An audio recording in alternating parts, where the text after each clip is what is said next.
Aos ministros, ele falou, um ministro aos ministros, um irmão a um irmão, uma irmã a um irmão, um exemplo entre exemplos. E a pergunta foi essa: que exemplo tenho sido eu? Que exemplo tem sido você? Então, por isso que ele está usando essa expressão. Ele tinha acabado de contar a história daquela mulher do presuntos e ovos, que aquele marido testificou que a sua esposa era cristã. Os seus amigos, eles eram realmente amigos. Eles concordavam em tudo que eles faziam. E eles estavam unidos. Mas quando um deles testificou que a sua esposa era cristã, os outros reprovaram. Nós vimos com as crianças que o verdadeiro amigo, quando a pessoa não concorda com o outro, ele reprova. Ele não aceita porque é o amigo. E quando você é reprovado por alguém, é questão de você ser sábio. Se aquela reprovação é por causa de uma coisa errada, você conserta e segue em frente, sendo amigo dele.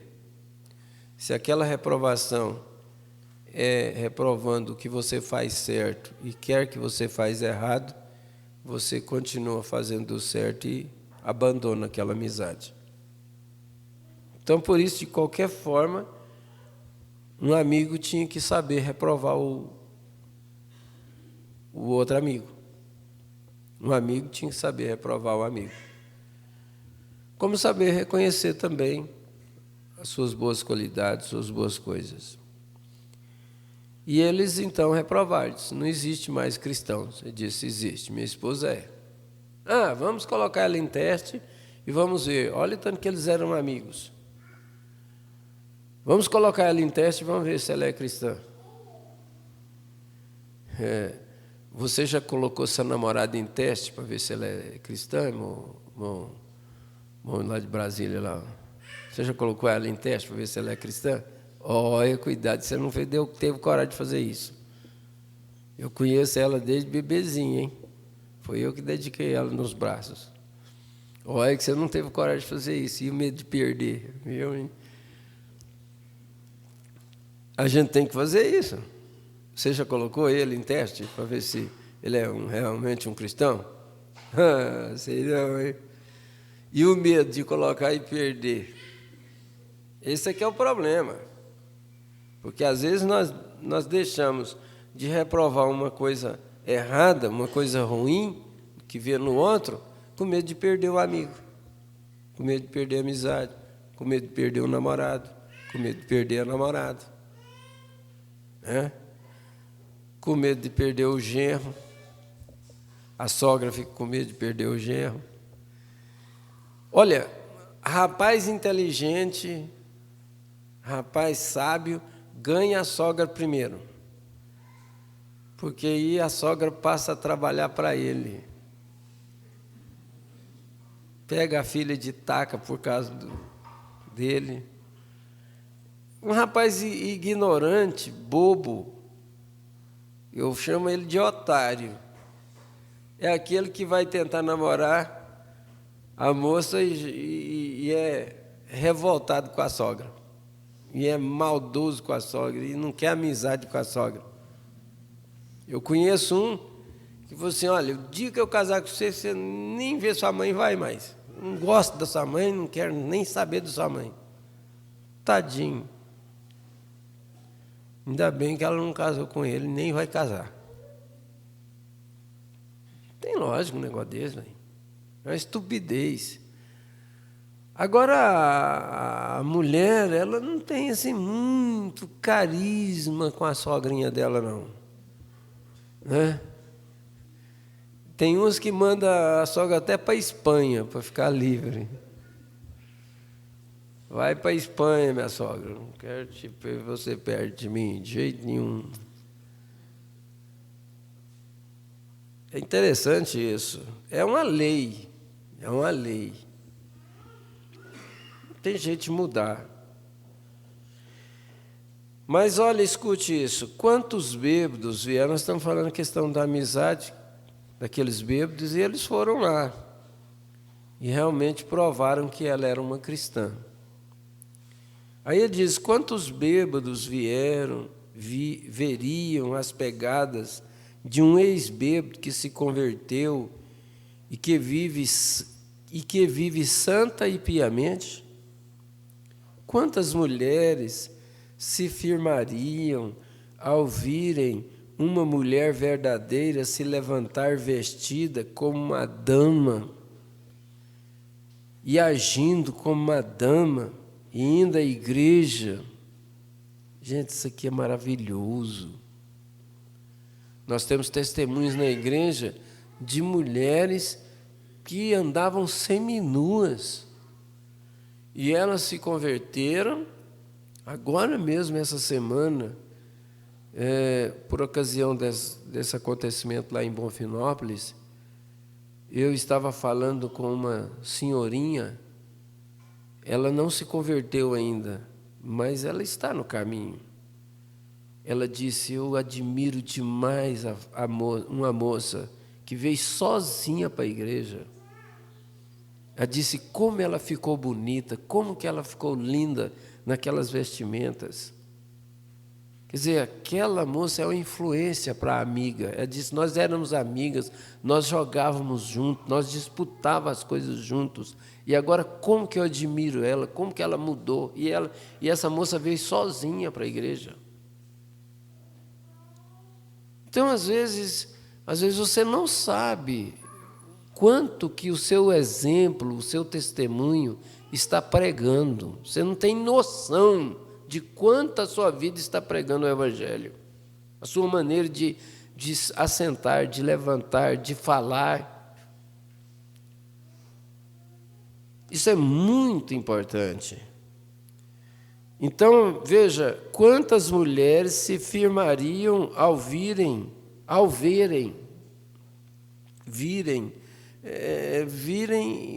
de ver também, né?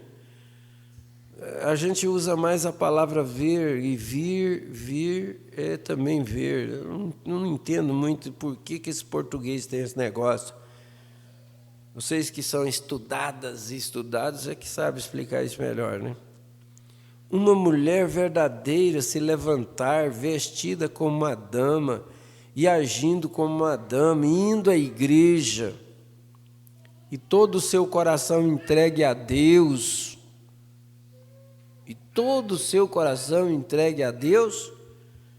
é aí quando você é selado. É quando você entrega todo o seu coração a Deus, é que você é selado, selada. É aí quando você é marcado. Todos te conhecem. Você é o sal da terra. Mas se o sal for insípido, com que há de salgar, diz a Bíblia? Para nada presta, só para ser pisado, ser jogado fora e ser pisado. Dali em diante, ele não será bom para nada. Será lançado fora, pisado pelos homens.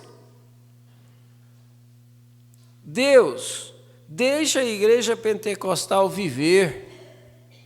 É minha oração, parágrafo 109. Deus, deixa a igreja pentecostal viver. É a minha oração, que ela possa nos trazer a um lugar. Eu gostaria que ele fizesse aqui mesmo, nesta noite. Eu gostaria que ele tomasse esse grupo, bem aqui. Ele estava pregando numa noite. E nos desse a adoção. Nos desse a adoção como filhos e filhas de Deus. Somos nascidos seus filhos e filhas, mas deixe que ele nos dê a adoção de filhos e filhas. Que poderosa reunião poderia se tornar esta, Que poderosa reunião poderia se tornar esta? Você entendeu? Veja,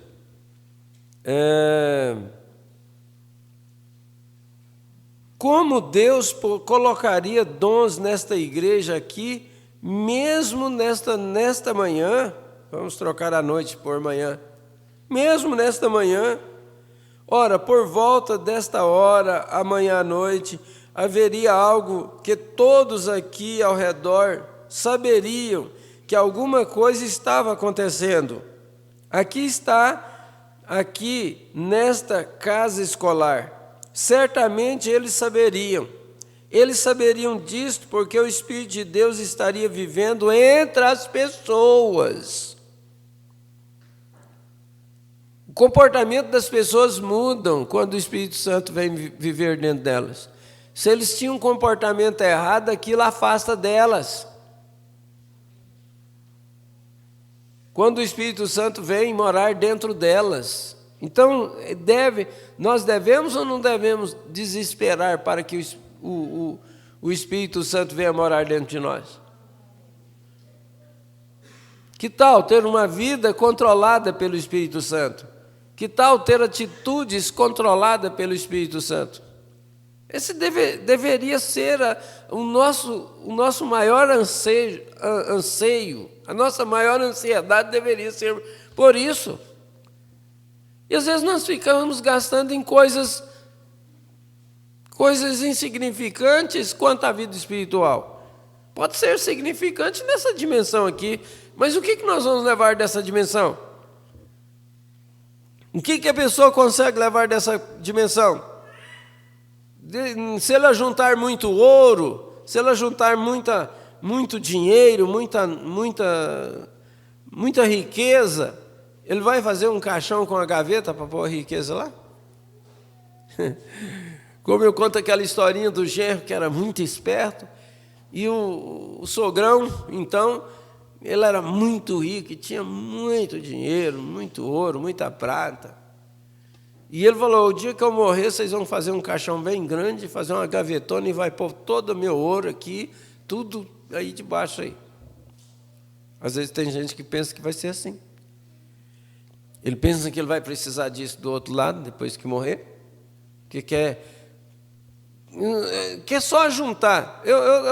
Às vezes eu fico observando as pessoas, às vezes a pessoa tem condição de ter um carrinho melhor, de ter uma casa melhor, de ter uma vida melhor, uma alimentação melhor.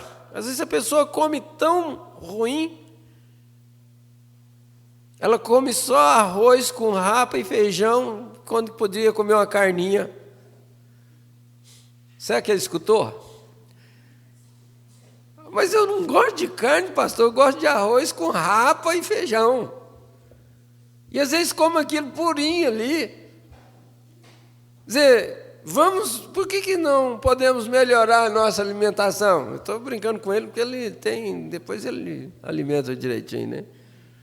Eu estou dando um exemplozinho para você ter uma noção. Por que Salomão não falou assim que nós devemos comer do bem, do melhor, aproveitar o salário que nós ganhamos, o trabalho de nossas mãos? Eclesiastes 3, você sabe?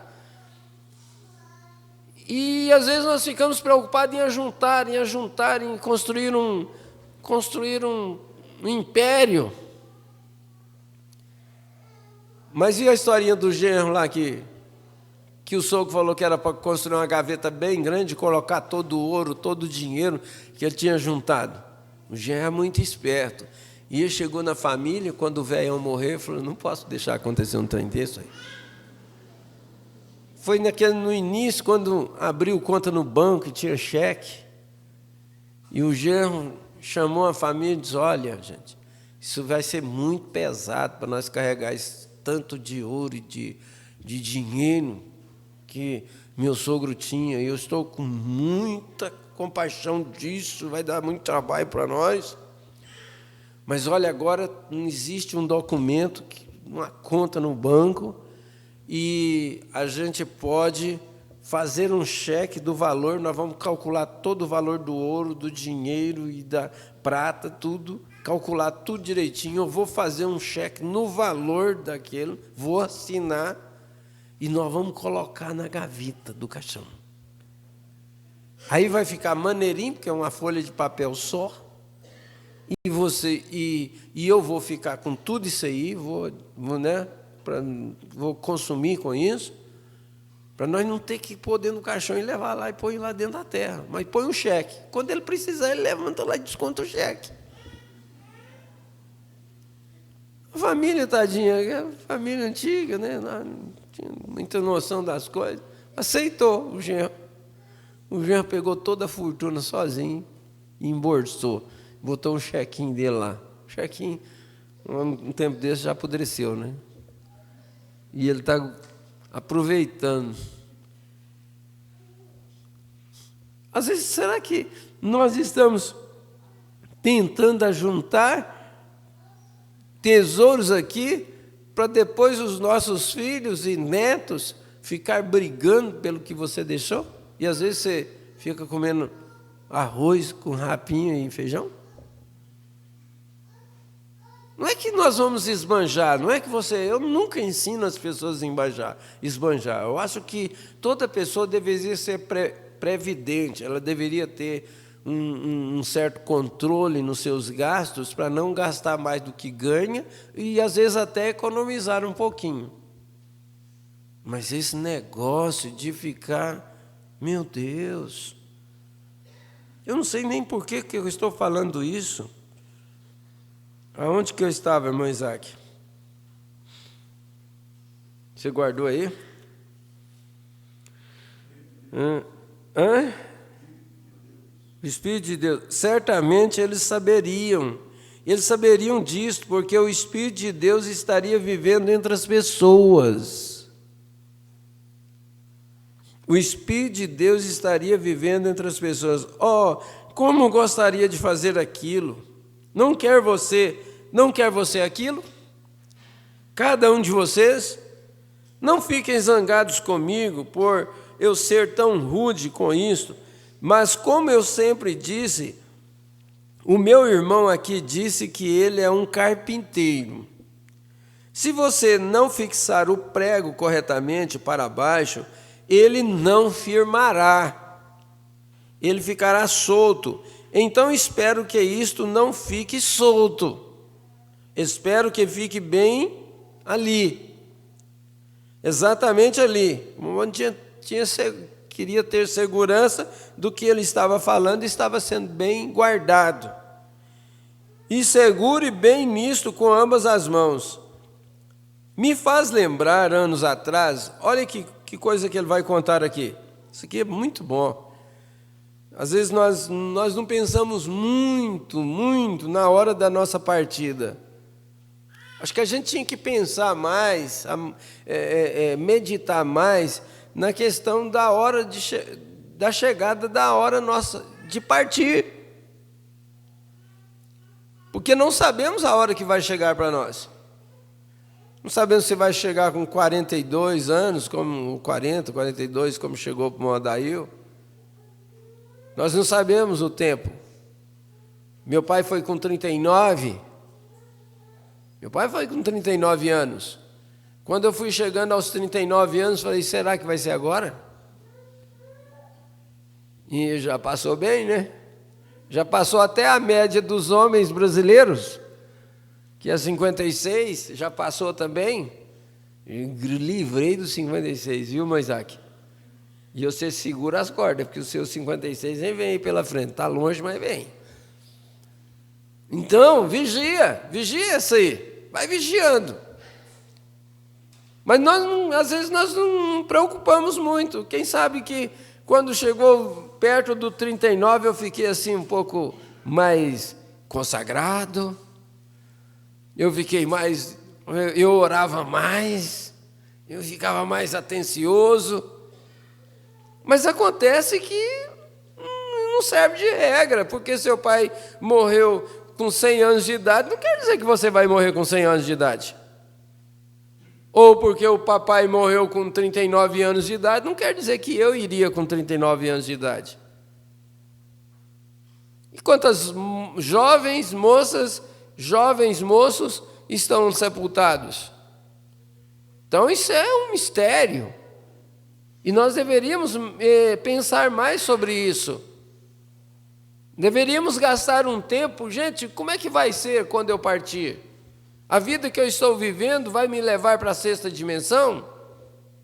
Eu dei uma palavrinha aqui, quinta-feira passada, vocês lembram? Porque quando a pessoa está aqui no caixão, quando ela está ali posta no caixão, nós não temos mais que orar por aquela pessoa, ela já foi. Nós temos que orar pelos que estão vivos, para ver se Deus cruza o caminho de alguns deles, para ver se eles vêm conhecer o Evangelho, porque depois de morrer nós vamos chegar aqui e falar que uma pessoa que viveu uma vida ímpia, viveu uma vida na boemia, aí ela morre e nós vamos falar que ela está no céu? Nós vamos ter que usar a franqueza, igual o padre usou lá, né? Que adianta eu jogar uma água benta nele aqui e falar que ele está no céu, sendo que ele viveu a vida toda e não foi para Deus? Aquele padre estava certo, o que ele falou estava certo. Então, às vezes nós levamos a nossa vida de qualquer maneira, entregue a vícios, a paixões carnais, a concupiscência da carne. Concupiscência da carne, gente, é o desejo exagerado da carne pelo pecado. Se tem uma coisa que nós temos que lutar constantemente, é contra essa concupiscência da carne. Você luta constantemente contra ela, tem que lutar constantemente contra ela. E se a gente pudesse refletir um pouquinho mais, vamos ver essa história aqui no 110 a seguir. Mas faz lembrar, anos atrás, eu costumava ir lá em cima no Colorado, nas primeiras estações, para caçar. Gosto de caça de alce e de veado. Quando eu tiro as minhas férias, e certo dia eu vi uma cena lá em cima que eu nunca esqueci. Eu estava, sendo isto vários anos atrás, eu estava lá em cima, às margens detrás da divisa continental, e lá havia o que eles chamam o rio Troblezomi. E eu costumava acampar ali, na bifurcação leste-oeste do rio Troblezomi. Lá, e a organização Aeroford pastoreia o vale. Se você pudesse plantar 1 tonelada de feno, você poderia colocar uma vaca num pasto. E cada fazenda era dividida por tantas toneladas de feno. E eu creio que é desta maneira que vocês fazem aqui no Oregon. Você coloca a sua vaca no pasto. E eu costumava ir lá em cima, no tempo do recolhimento do gado, quando você pega o gado da primavera e os leva para cima. E lá havia uma cerca flutuante dividindo uma propriedade particular de uma do governo. E eu me assentava ali, minhas pernas cruzadas sobre a sela do cavalo, é claro, né? E ficava olhando o fazendeiro quando ele estava lá de pé, observando o gado passar. Agora, o nosso era o trípode, e o do senhor Crimes, lá em cima, era o Diamond Bar. Isso eu acho que é o tipo de gado, né? E tínhamos 20 ou 30 fazendeiros diferentes que atravessavam o seu gado. Agora, eu observava que aquele fazendeiro nunca prestava muita atenção à marca que estava na vaca. Você sabe o que ele olhava? Ele olhava na etiqueta do sangue da orelha.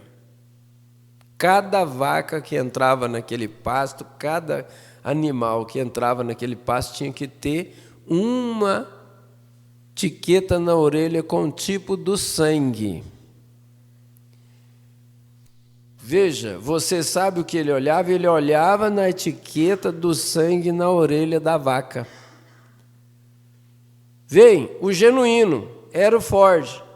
Ou ele não podia seguir em frente naquele pasto. Se não fosse um genuíno sangue Hereford na sua orelha, eles não deixavam aquela vaca entrar naquele pasto.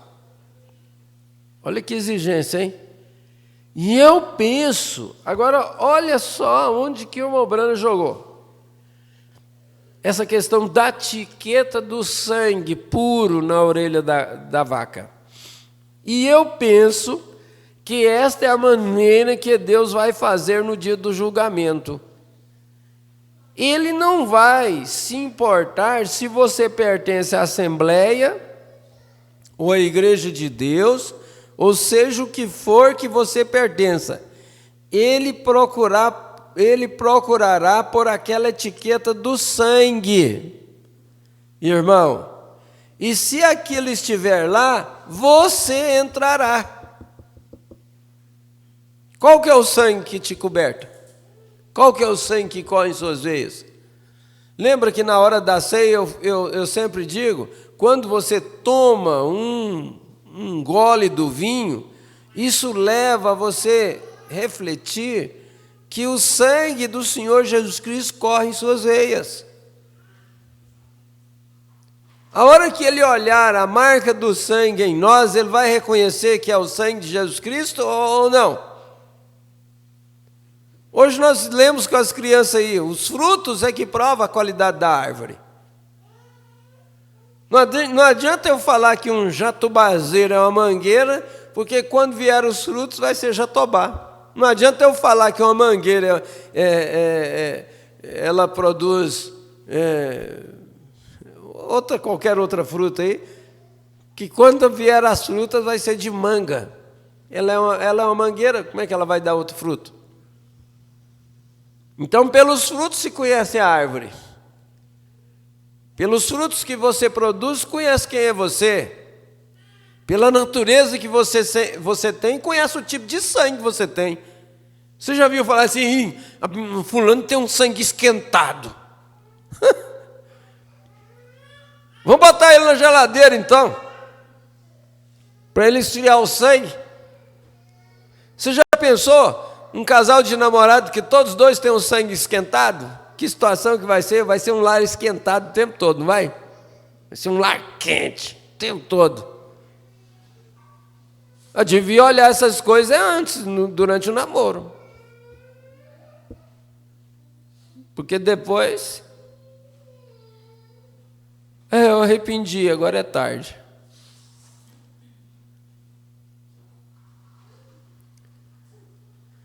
Ai, Jesus, ajuda nós.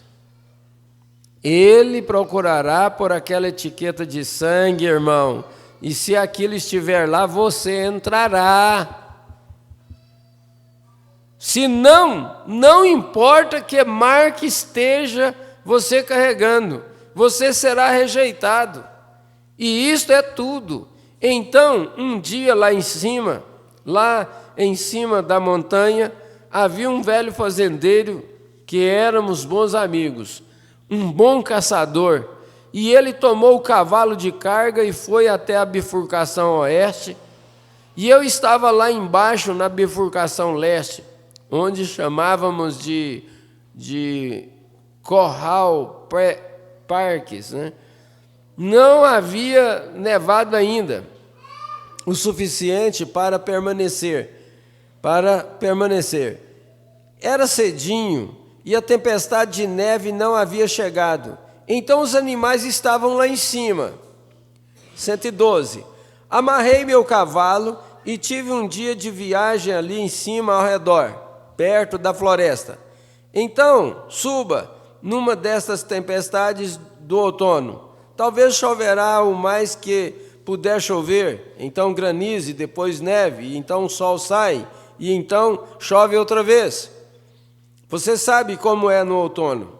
E lá veio uma tempestade, e eu estava bem lá em cima, na floresta, e é muito difícil encontrar uma trilha.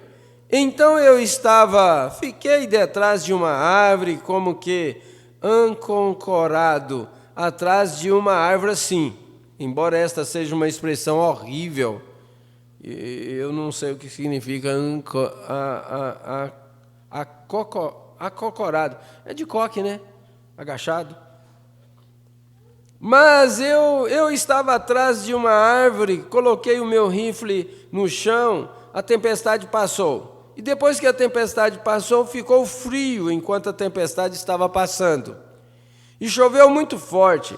E depois que a tempestade passou, eu estava lá de pé, pensando a respeito de Deus. Aqui eu quero chamar a atenção de vocês. Você já pensou na hora da sua partida? Você já pensou como será? Você já pensou em encontrar com Deus? Olha o que o Mombrana pensou depois que aquela tempestade passou. Estava frio, estava muito frio. E depois que a tempestade passou, estava lá de pé pensando a respeito de Deus. Eu pensei, ó Deus, quão maravilhoso Tu és. Eu sempre vejo a Deus na natureza. E é ali onde você o vê. Eu sempre vejo Deus na natureza. É ali onde você o vê.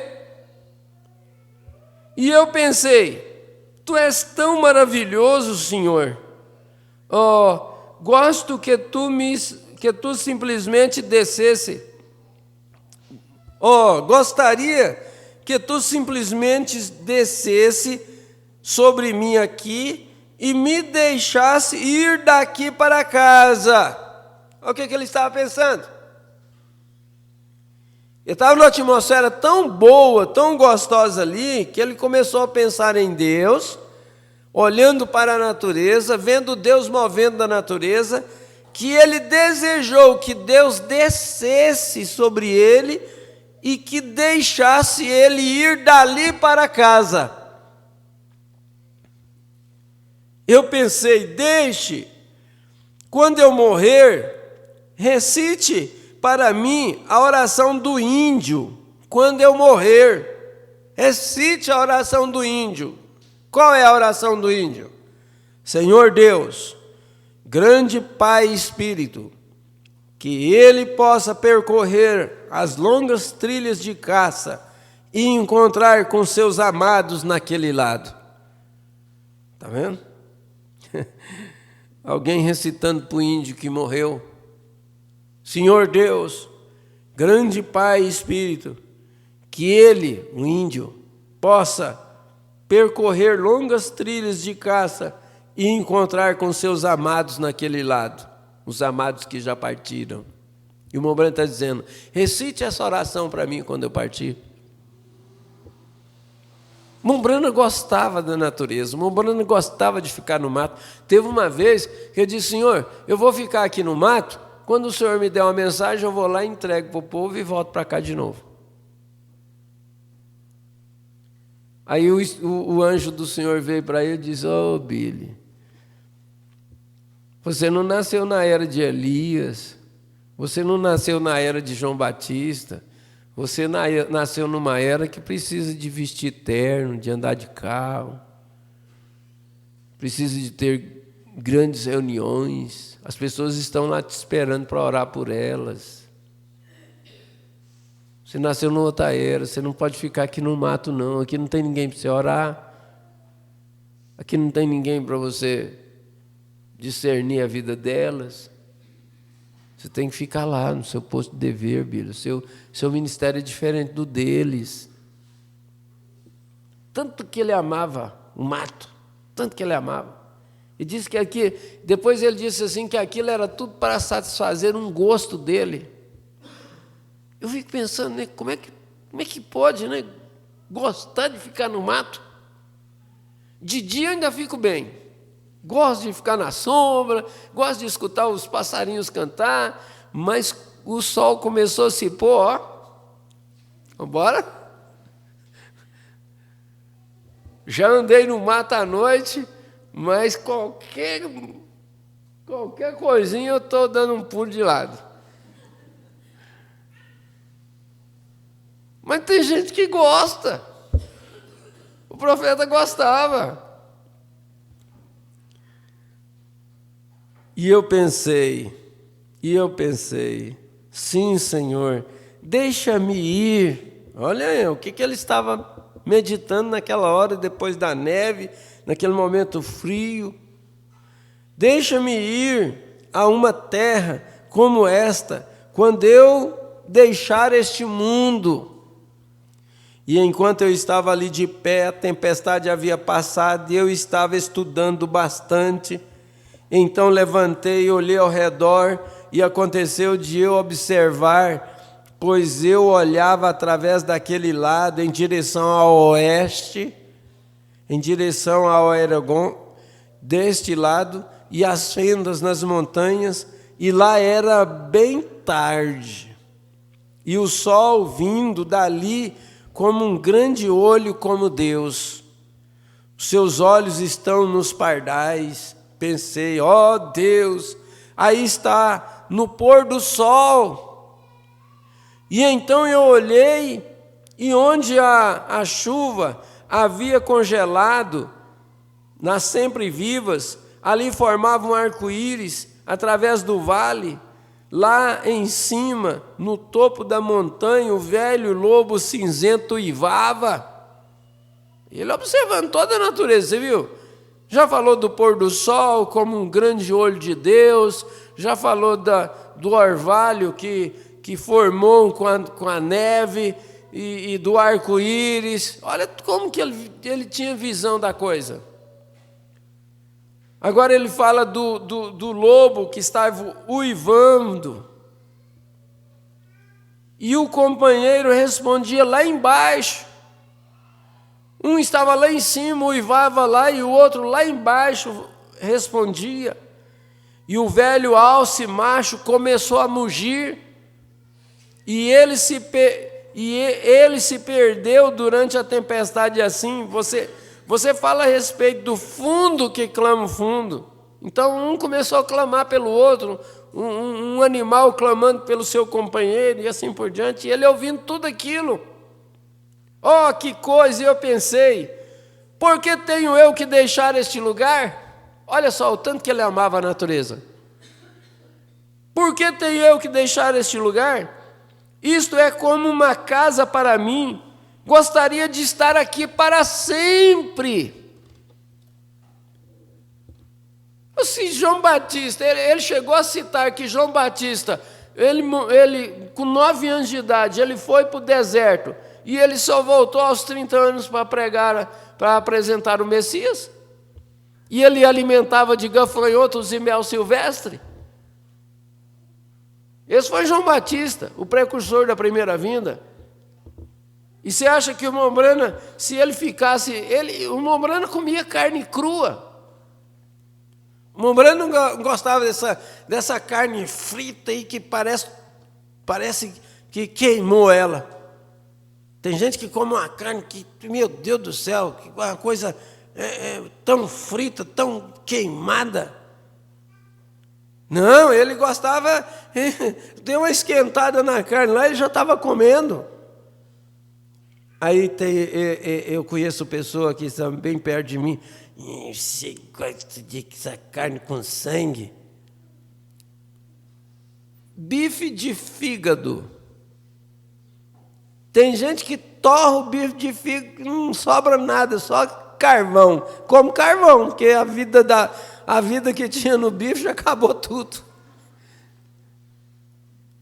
Gente, o bife do fígado, se você não dá conta de comer ele cru, dá uma jogada nele lá assim, ó, dá uma tombada nele na frigideira, lá na panela, e umas 2 viradinhas assim, e depois você corta assim, no meio, se a fatia for um pouquinho grossa, no meio assim ainda está meio vermelhinha ainda. E eu assim, ó. Tem aí, não? Que eu estou resfriado. Com resfriado, estou precisando de comer bife de fígado. Você acha que o Mombrano não sobreviveria lá nas montanhas? Naqueles lugares?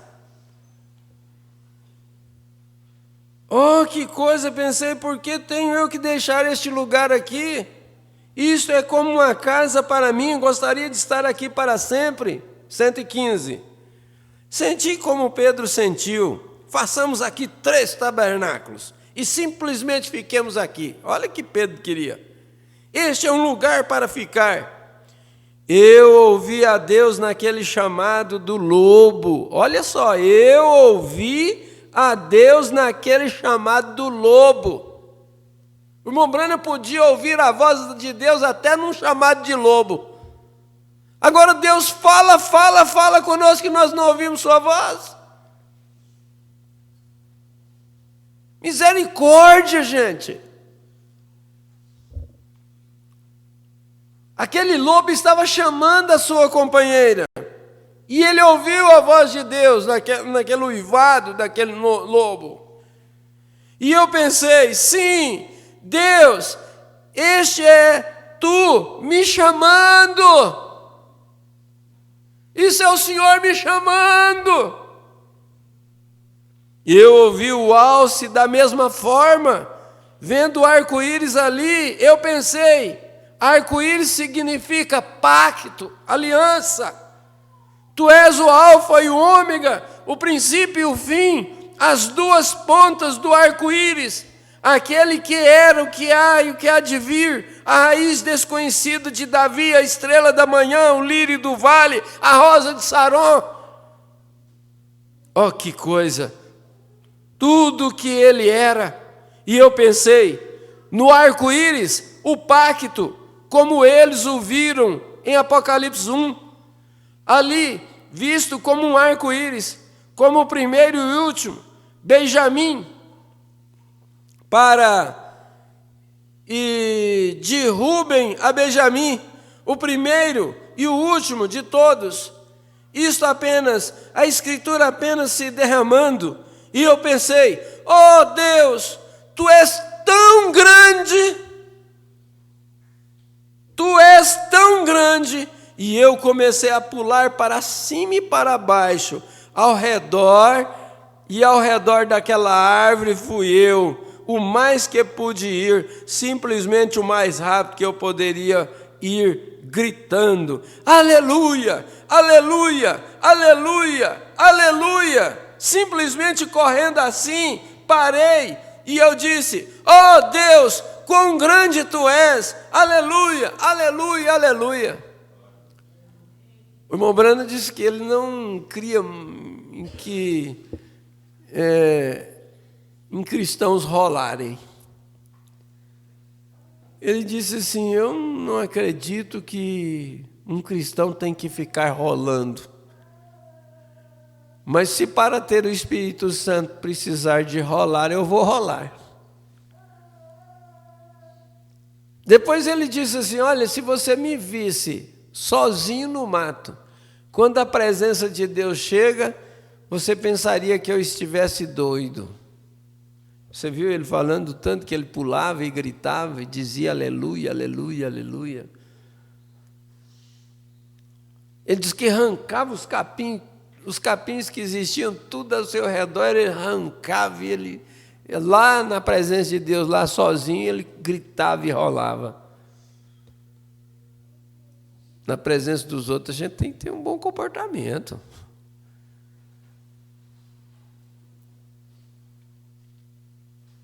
Oh, e eu estava como se fosse todo o exército da salvação lá em cima, tá vendo? Olha o jeito que ele agia, como se todo o exército da salvação estivesse lá em cima, e ele sozinho. E eu estava tendo um bom tempo, não estava prestando atenção a ninguém. Ora, eu estava a 35,40 milhas da civilização. Eu estava gritando ao Senhor. Não acham vocês que os batistas gritam? Vocês deveriam ter me ouvido. Então eu estava correndo ao redor daquele lugar o mais rápido que eu podia, gritando louvores a Deus. Pensei, quão maravilhoso, como eu gostaria de ficar aqui, Senhor. Você está vendo aí que o desejo dele era ficar lá no mato? Se eu nunca tivesse que ter outra campanha, simplesmente ficaria aqui contigo, até que até que tu viesse e me levasse. Quão maravilhoso! Mas exatamente como Pedro e os outros estavam naquele dia lá embaixo, ao pé do monte, havia um rapaz enfermo para ser curado. Então eu sabia que eu tinha que voltar em poucos dias. E eu estava lá de pé, e de repente um pequeno velho esquilo de pinheiro, não sei se vocês os têm por aqui ou não. Eles são os policiais camisas azul das florestas. A coisa mais barulhenta que eu já vi. A coisa mais barulhenta que eu já vi é um esquilo de capa azul do deserto. Pulava havia uma velha farra lá embaixo, e ele pulava para um toco e começava, chirleava, e ele continuou falando chirleava um montão de vezes, né? E eu pensei, por que está você tão agitado, pequeno companheiro? Ora, você não é suficiente grande para fazer nada? Não dá nem uma sopa e fica aí fazendo esse barulhão todo? Tem gente que é tão pequenininha e faz tanto barulho. O Mobrano falou assim, vocês sabem por que eu faço muito barulho? É porque eu sou pequeno, é para as pessoas me enxergarem. E eu acho que tem gente que pensa assim também. Elas são pequenininhas, aí elas têm que fazer muito barulho. Você já ficou perto de alguém que conversa o tempo todo e não deixa você falar nada? Você já ficou perto disso? De uma pessoa assim? Então, você não é suficiente grande para fazer nada. Então, por que está você gritando? Eu disse, por que você está se portando assim? Eu te assustei? Se você não gosta disso, veja isto um pouquinho. Quer dizer, eu te assustei com meus gritos, com meus pulos aqui, foi eu que te assustei? Se você não gosta disso, veja isto um pouquinho, deixe-me te mostrar como eu realmente posso me comportar. E ao redor da árvore fui eu de novo. Eu pensei, gosta você disto? Eu disse, que coisa, o nosso Criador é maravilhoso. Amém? O nosso Criador é maravilhoso. Você deve louvá-lo. Porém, eu observei que ele não estava me olhando. O esquilo não estava olhando para o profeta. Ele levantou sua cabecinha para os lados e aquele olho estatalado em sua cara, vocês sabem, olhando assim para baixo, e após algum tempo, arrastando-se dali, um vento forçou descer uma enorme águia marrom. Olha o problema. Por que é que o esquilo estava agitado daquele jeito? O esquilo estava vendo uma águia enorme, uma águia marrom enorme. Ela é um lindo pássaro. Eu gosto da águia. E ela pulou naquilo. E eu pensei, era isto que era. Era por causa disto que você estava se portando daquela maneira, né, seu esquilo? Você estava com medo daquela águia, né? E aquela grande águia pulou lá em cima e que companheiro gigantesco. Seus grandes olhos cinzentos piscando. E eu pensei, Senhor, por quê? Porque tu chamaste a minha atenção do arco-íris, do lobo e tudo isto, simplesmente para isto aqui? Bem, o que há de religioso sobre aquela águia? E eu pensei, eu não vejo nada de religioso naquele velho esquilinho. E eu não vejo nada de religioso na águia. O que há de religioso nela? E eu comecei a observar e pensei, eu olhei para ela e eu disse, você sabe que eu poderia te dar um tiro? Eu disse, aqui está meu rifle, eu poderia atirar em você. E ela sabia melhor do que aquilo. Aquilo não incomodava nem um pouquinho. Eu pensei, você não está com medo de mim? Não ficou você com medo porque eu estava gritando daquele jeito? Aquele era o nosso Criador. Aquele era o nosso Criador. E eu simplesmente o louvava. E você deveria também. O Mobrano conversando com a águia, com o esquilo. E eu apenas... Alguém entrasse ali na mata e eles pensariam que havia uma pessoa demente ali, conversando com a águia. O que a pessoa pensaria? Vendo um homem conversando com um animal, uma águia, um pássaro.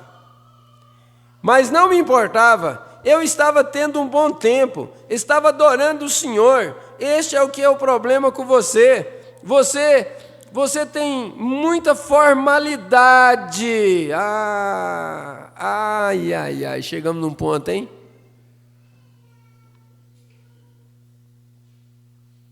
Mas não me importava, eu estava tendo um bom tempo, estava adorando o Senhor. Não, veja, este que é o problema com você. Você tem muita formalidade e muito medo. O medo estorva. Nós precisamos de Deus, precisamos reconhecer que não há ninguém aqui a não ser eu e Deus. Isto é tudo, isto é certo. Se nós pudermos reconhecer que nós estamos aqui, nós e Deus, nós vamos louvar diferente, nós vamos adorar diferente, nós vamos orar diferente. Mas quando você pensa que seu irmão está do seu lado, que sua irmã está do seu lado, aí você fica com medo, você fica envergonhado, envergonhada, aí você não louva como deveria louvar, você não canta como deveria cantar. Às vezes o líder de canto tem que falar, canta, gente, vocês parecem estar tristes, parece que vocês estão desanimados. Canta, crentes. É que nós ficamos com medo. O maior inimigo do homem é o medo. Você não vai ter sucesso algum enquanto você estiver com medo. Você não vai ser bem-sucedido na vida enquanto você estiver com medo. É claro que você tem que fazer as coisas firmado, saber o que está fazendo. O Mobrano disse que um homem não tem firmeza se ele não tem fé no que ele está fazendo, não tem convicção no que ele está fazendo. A pessoa tem que ter convicção no que ela faz. Ela tem que ter convicção no que ela está determinada a fazer.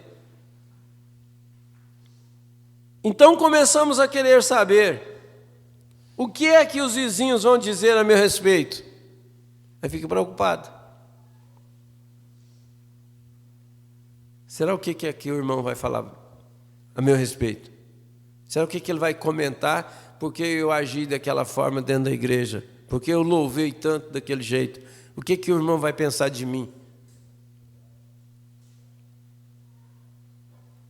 Às vezes nós vemos determinados irmãos que se entrega ao louvor, e a maioria da igreja fica às vezes até questionando, mas por que aquele irmão porta daquele jeito? Por que ele faz daquele jeito?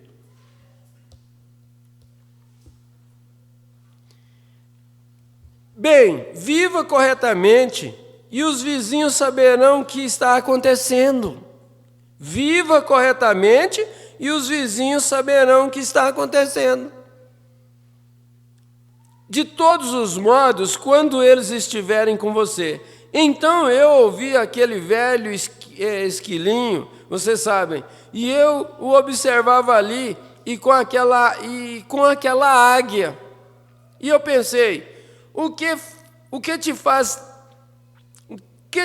ter tanta segurança em si mesma? E comecei a observá-la, e ela ajeitava aquelas grandes asas, vocês sabem, suas penas, as arrepiava assim, e você sabe, como se estivesse ajeitando, e eu pensei, estou vendo. Você tem tanta confiança em suas asas.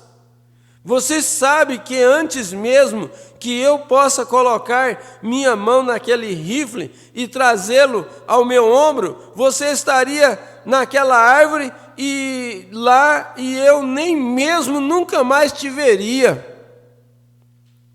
E pensei, se você pode ter tanta confiança em suas asas, por que Deus te dá asas para escapar do perigo?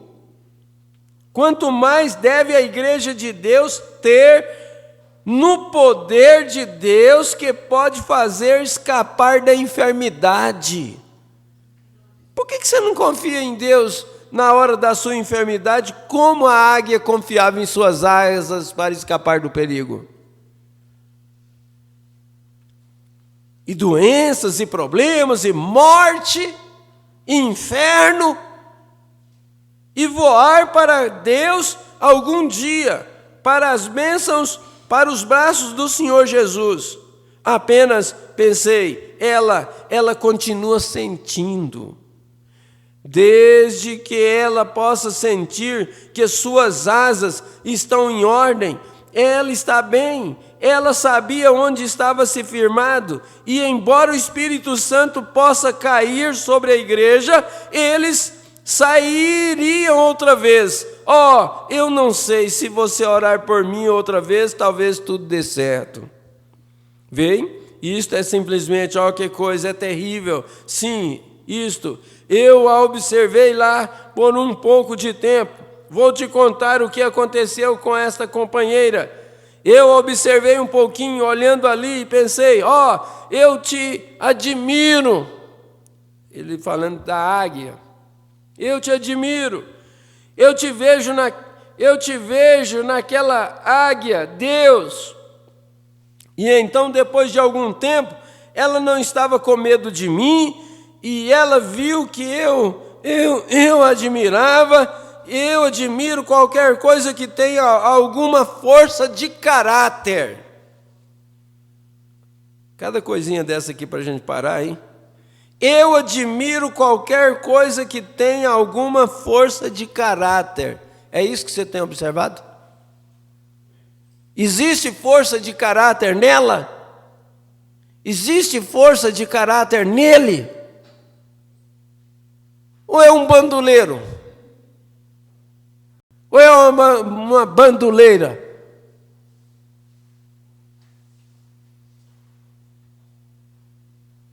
E o caráter? Mas ele é belo. Mas ela é bela. Mas tem caráter? Pode ajuntar as duas coisas para o bem? O que adianta? Tanta beleza e nada de caráter. Nada, nem uma grama de caráter. Acho que nós deveríamos pesar as coisas na balança.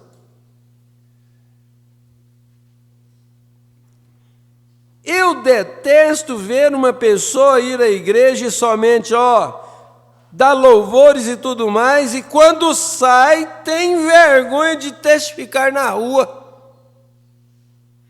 tem vergonha de pedir a bênção sobre o alimento que ela come no restaurante.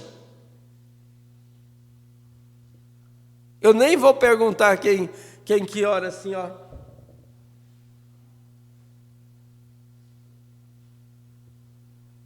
Parecendo que deu uma coceira na testa e fica lá um tempo assim, para ninguém perceber que ela está orando pela comida no restaurante. Nem vou perguntar quem faz isso.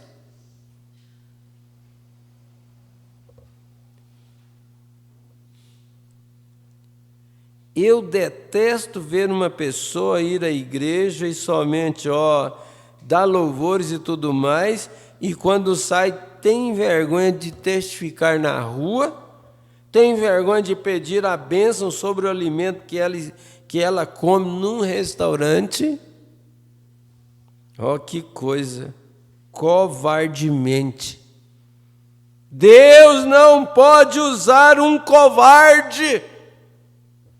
Ele quer um homem, ele deseja tirar fora aquele osso do peito das aves e colocar uma coluna vertebral ali. Às vezes esse osso seu é de uma ave, um osso fraco, frágil. Deus quer colocar um osso de uma coluna vertebral, uma coluna vertebral bem ali, no lugar. Como o velho Bud Robson disse: Senhor, dá-me uma coluna vertebral do tamanho de uma serra de madeira e coloque suficiente sabedoria na parede triangular da minha alma. E ajuda-me a lutar com o diabo enquanto eu tiver um dente, para então eu mascá-lo até que morra. Meu Deus. Então este é o tipo de testemunho que todos nós devemos ter. Aquilo, vocês recordam do Bud Robson? Muitos de vocês, velhos irmãos nazarenos. Agora eu olhei para aquela velha águia e pensei, bem, você sabe, você é realmente um pássaro gracioso, e eu gosto muito de você. Eu preguei sobre você muitas vezes. Eu disse, eu com certeza gosto muito de você. E ela se cansou de ouvir aquele esquilo de pinheiro, chirleando,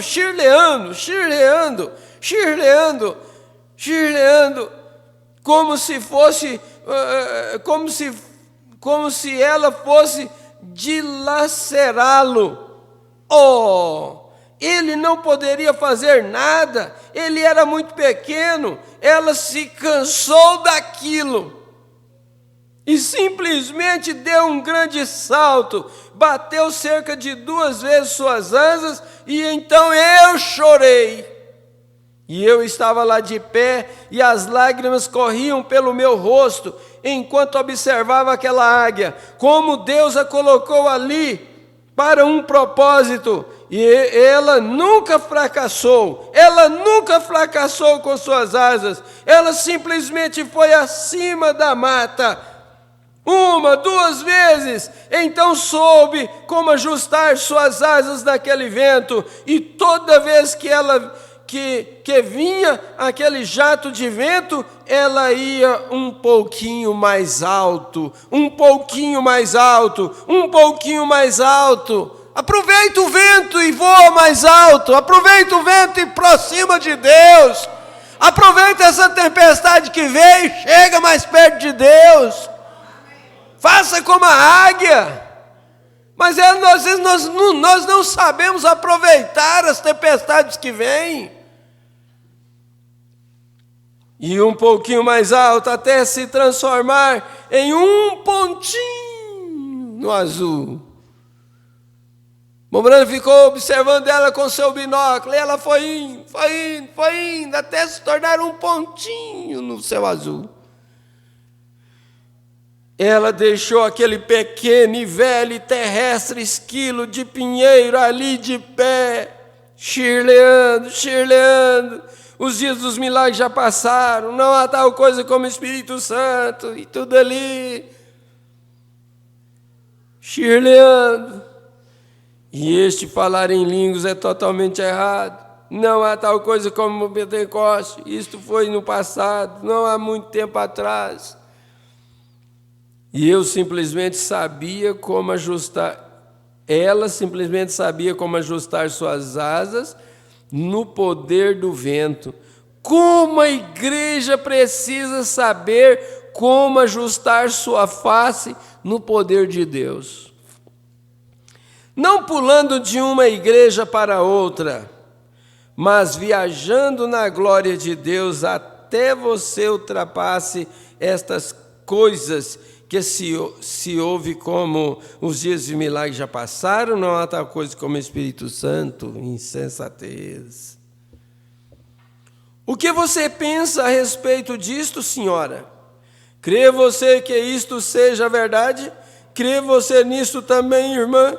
Se você crê, poderá sair desta maca, se você quiser. Somente não é ir a esta reunião, ir àquela outra, pedir para que este ore por você, este certo pregador, aquele outro evangelista. Simplesmente ajuste as suas asas, ajuste sua fé.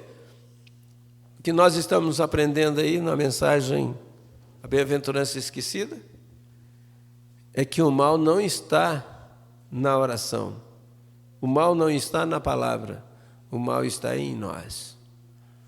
O que falta em nós é a fé para administrar essa cura divina, administrar a sua salvação. Você tem que administrar a sua própria salvação. O Evangelho que te faz administrar a sua salvação, você está ouvindo. A mensagem você tem, a Bíblia você tem, agora é só você agir. Você está pensando que Deus vai pegar você e vai levar do jeitinho que você é, vai levar você para o céu sem você fazer nada? Não, não é bem assim não. A Bíblia diz que aquele que não empregar força e poder não vai entrar não. Aí você diz, mas a Bíblia contradiz, porque ela fala também que não é por força nem por violência. Você tem que entender a coisa. Quando a Bíblia diz assim, que não é por força nem por violência, é eu forçar você. Não é por minha força e pela minha violência que você vai para o céu. Agora, quando a Bíblia diz assim, que aquele que não empregar força e poder para entrar nele não vai entrar, é aquela pessoa que não se esforçar, não se render a Deus, não se entregar a Deus. Como é que Deus vai levar uma pessoa que não está nem aí?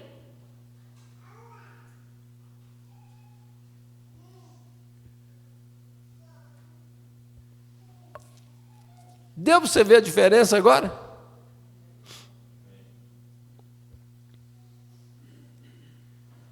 Ajuste a sua fé. 126. Eu não moverei, aleluia. E cada vez que o Espírito Santo entra, levante um pouquinho e vá mais alto, subindo, subindo, subindo. É isto. Crê você nisso de todo o seu coração? Se você crê nisso, irmão, simplesmente saiba como ajustar suas asas. Deus prometeu, Deus não pode mentir, Deus é o verdadeiro, Deus é todo verdadeiro. Se eu pudesse te curar, eu faria. Eu não posso curar ninguém, não creio que haja alguém que possa curar outra pessoa, mas é você mesmo, você tem fé em Deus. O Espírito Santo simplesmente tem caído constantemente em jato sobre o edifício nesta noite. Crê você nisto? Mesmo repreendendo e disciplinando a sua igreja, limpando-a, isto é o que Deus deseja fazer. Isto é o que Deus deseja fazer. Limpar a sua igreja, disciplinar a sua igreja, ajustar a sua igreja. Os velhos batedouros do ouro, você sabe como sabiam que o ouro era realmente bom? Ele tomava aquele ouro e batia, e virava e batia, até tirar toda a impureza dele. E você sabe como eles sabiam quando a impureza já não estava mais ali? É quando eles viam seu próprio reflexo nele, no ouro. Então eles sabiam que toda a pirita e coisas já não estavam ali. Todas as rochas e substâncias estavam fora. Aquilo era outro ouro puro, quando o batedor podia ver seu reflexo no ouro, sua imagem no ouro. Esta é a maneira que Cristo está fazendo com a igreja. Ele está batendo nela, e virando-a, e batendo, e virando-a, e batendo. Como ousa um pregador ser o suficiente frouxo para não falar da palavra de Deus e dizer aos homens e às mulheres que eles estão vivendo erroneamente? Lhes dizer que é errado usar estas roupas imorais, é errado fumar cigarros, é errado ficar em casa e não ir à igreja, é errado jogar corridas e comportar-se da maneira que a igreja está se comportando hoje, jogando na loteria e coisas. Deus proíbe quando eu tenho que fazer isto. Deus proíbe quando eu tenho que fazer isto. Não, Senhor, bate esta coisa até Jesus, bate com o Espírito Santo, até que ele veja seu próprio reflexo na igreja.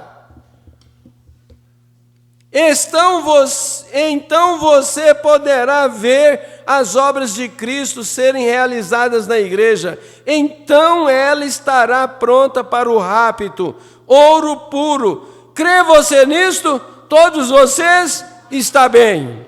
Quantas pessoas enfermas estão aqui? Levante suas mãos. Vocês disseram que são cristãs. Não disseram? Está bem. Eu vou lhes pedir para fazer algo. Vocês dois pastores, eu quero que vocês desçam até esta maca. E vocês dois pastores, quero que vocês vão até esta maca para lhes mostrar que não é o homem. Amém. Agora, estes homens são homens que creem. Estes outros também, mas escolhi estes dois. Dois são uma testemunha. Está certo? Quantos do restante de vocês creem agora? Está bem. Agora é a palavra de Deus correta? Agora é a palavra de Deus correta? Claro que é. Isto é certo. Agora, a oração da fé salva o enfermo. É isto certo? Estes sinais seguirão aqueles que creem. Não é isto certo? Ou agora, se isto não está certo, então você não é salvo. O mesmo Deus disse isto. Então você não é salvo. Não há nenhum céu. Não há nada, não há nada aqui se isto não é correto.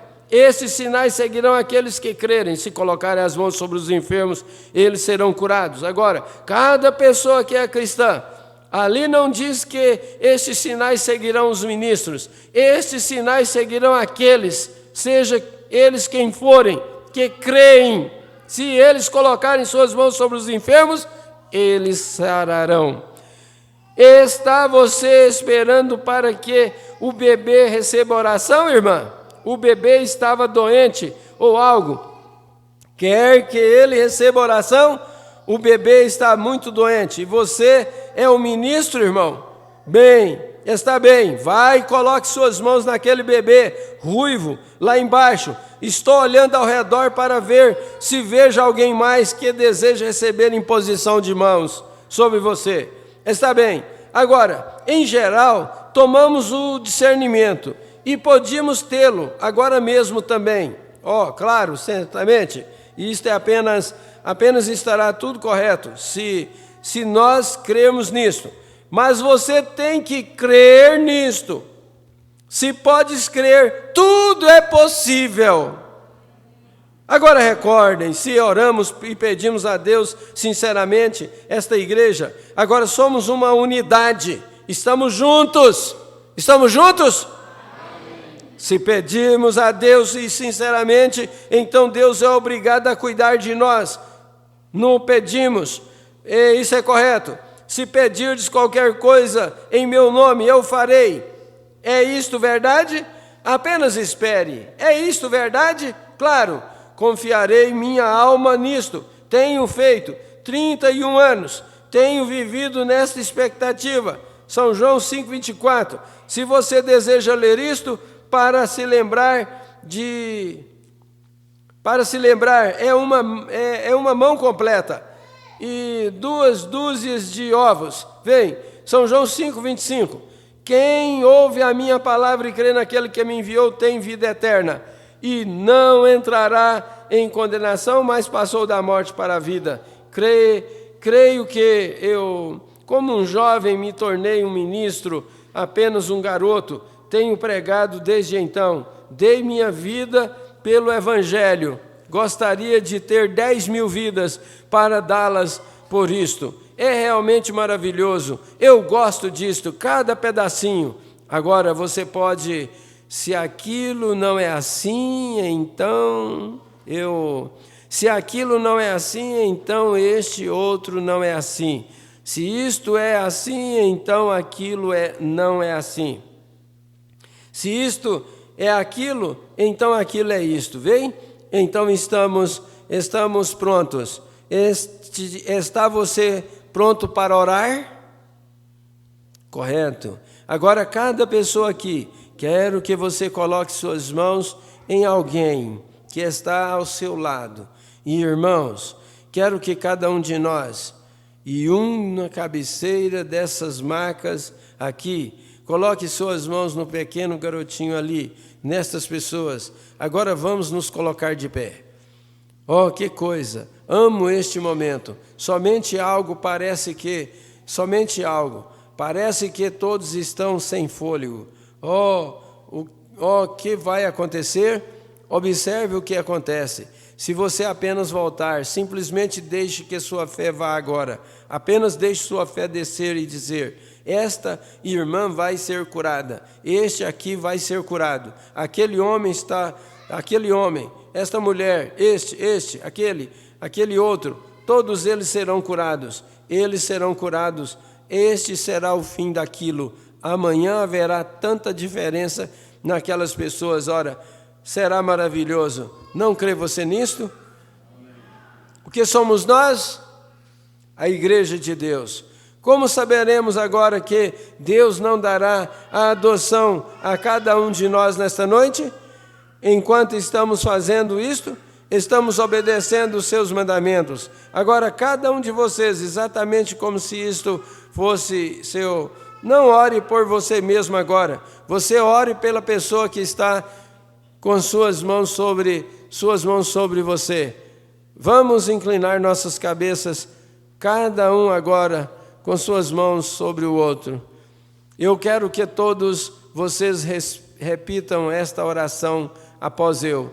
Deus Todo-Poderoso, Criador dos céus e da terra, Autor da vida eterna, doador de todas as boas dádivas, meu Pai, dê-me fé pela pessoa sobre a qual tenho minhas mãos colocadas, que eu possa crer com todo o meu coração que esta pessoa será curada através do teu poder. Se eu tenho pecado descrito ou descrito em ti, em algum modo, me perdoe. Eu te darei todo louvor e toda glória. Eu prometo isto, no nome de Jesus. Amém. Agora fiquem com suas cabeças inclinadas. Você sabe o que você disse você disse aquilo. Agora esta é a oração que Deus coloca através de seus lábios para a pessoa. Então recorde que a outra pessoa orou a mesma coisa por você. Agora tranque-se com Deus. Não há ninguém aqui a não ser você e Deus agora. Apenas, somente pela fé, sinta aquela virtude de Deus vindo e movendo naqueles corpos enfermos. O Espírito Santo, você sentiu há poucos minutos atrás, sente-o agora? Aquele movimento, aquele sentimento suavizante, movendo através de você, abastecendo o seu corpo.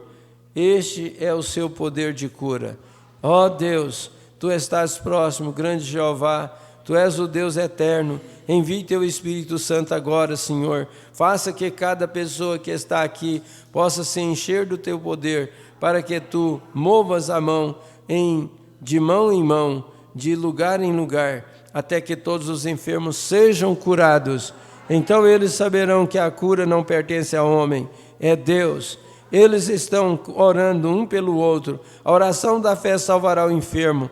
Deus o levantará. Se tiverem cometido qualquer pecado, eles serão perdoados. Conceda isto, Senhor. Ouça nossa oração. Estou orando por todos eles. Estou orando pelos meus irmãos ministros e por cada um que tem suas mãos colocadas em alguém, para que o Espírito Santo seja tão real a eles, para que eles possam ser capazes de sentir o poder de Deus. Isto lhes dará tal coragem, até que esta seja a nossa hora de adoção para este grupo de pessoas, para que elas recebam a adoção do poder das regiões do Senhor Jesus Cristo, que o poder de Deus possa surgir através de cada um agora e que cada um seja curado. Tu estás próximo, Senhor, Tu estás aqui, e eu sei, além de qualquer sombra de dúvida, que Tu estás aqui, e o Teu poder até agora se movendo, abençoando. O que Tu abençoas será abençoado, o que tu disseres será feito. O que Tu colocares em seus corações, esta é a maneira que será.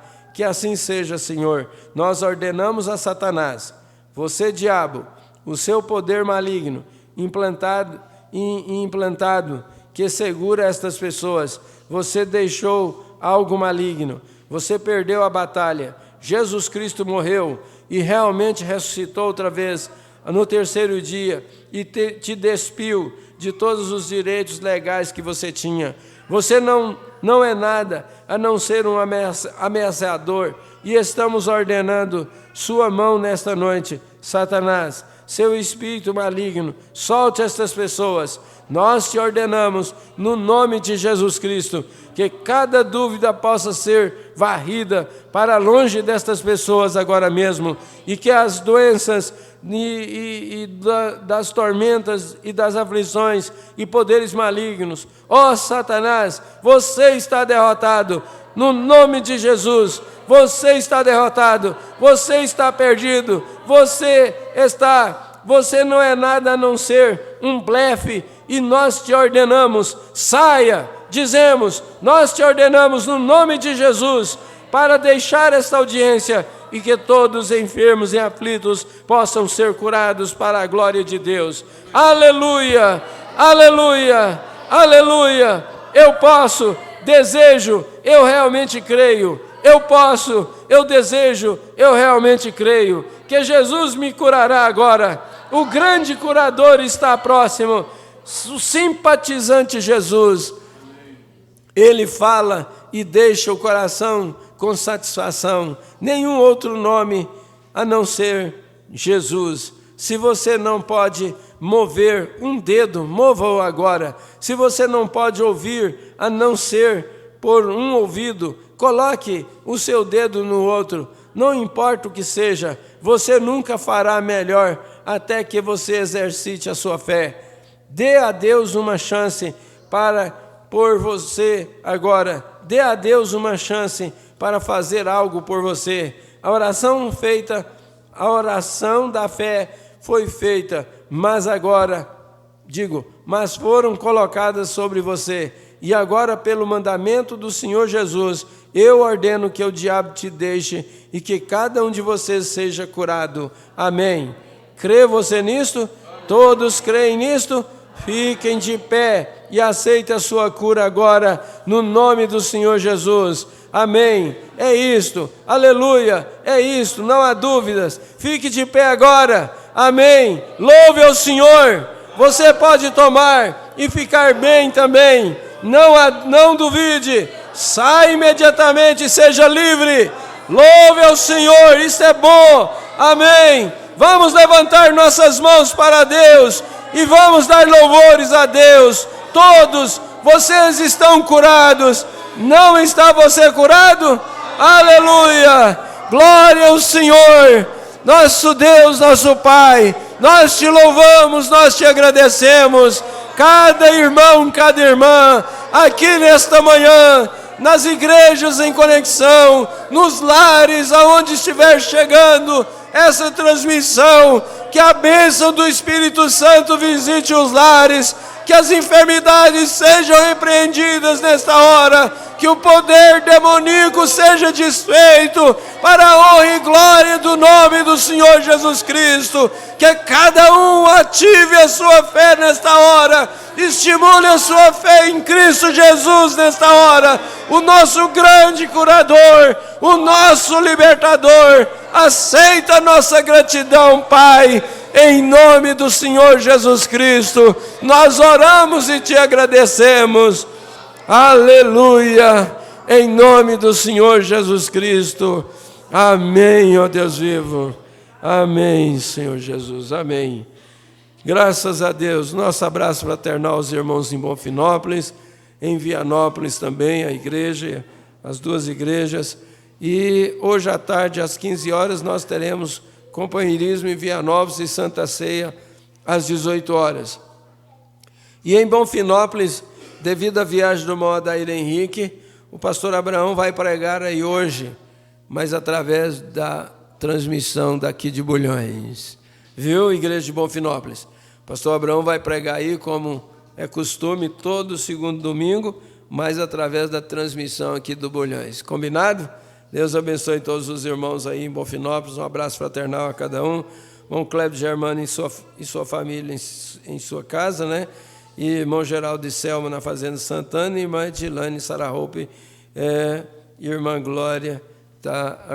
A irmã Edilane está de resguardo e a sua mãe está com ela lá. Deus abençoe aí vocês aí em Vianópolis. E um abraço fraternal a todos os demais. São 14 conexões que não foram notificadas. Deus abençoe a cada um em seus lares e que tenha um bom dia na presença do Senhor. Que a graça de nosso Senhor Jesus seja com cada um de vós. Cumprimente um ao outro. Estejam aqui às 18 horas. O pastor Abraão vai estar pregando aqui hoje à noite e vai ser uma bênção. Não perca o culto. Um abraço fraternal a todos, em nome do Senhor Jesus Cristo. Amém.